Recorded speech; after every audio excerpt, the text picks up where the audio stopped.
In our last couple of videos, we looked at graphing linear inequalities. And all of the examples that I showed were oblique lines. They had an X and a Y in the inequality, and the line was slanty. It didn't go straight up and down or straight side to side. In this video, we're going to look at how we graph, how we recognize and graph horizontal and vertical inequalities. And we're going to see that this is going to be a lot easier. We're not going to have to plot points and use test points. For instance, let's say that I have that y is greater than or equal to 7. I recognize that this is a horizontal inequality because I would have the line y equals 7. So my first step is to write it with an equal sign. My second step is going to be to graph the line, but we're going to see that when we graph the line, we don't have to plot points or use a slope. We can just recognize that the line y equals 7 is the horizontal line at y equals 7. 1, 2, 3, 4, 5, 6, 7. Because I have the equal sign here, I draw a solid line. So now we want everything either above that line or below that line. If we see here that we have y is greater than 7, that means we want the numbers that are more than 7, 8, 9, 10, etc., going up the y-axis. So that tells us that we want everything above that line.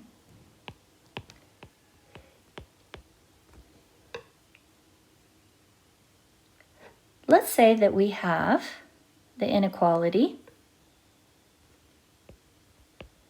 3x is less than 8. If I write this as an equal sign, I have 3x equals 8. This is going to be a a vertical line, because remember, a vertical line, let me write some review of our notes here. Y equals b is horizontal. We know what y is. X equals some number is vertical. We know what x is.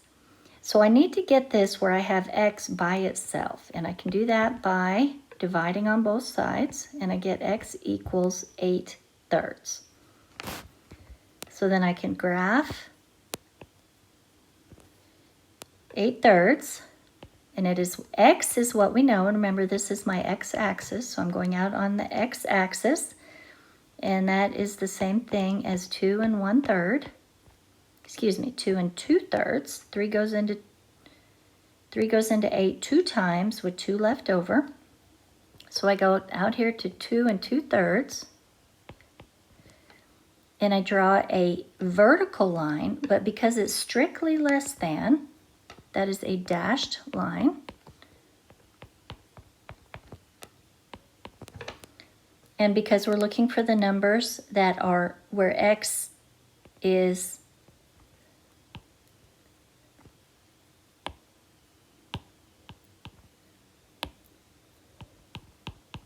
we actually graph the line x equals 8/3, and we're looking for where x is less than 8/3.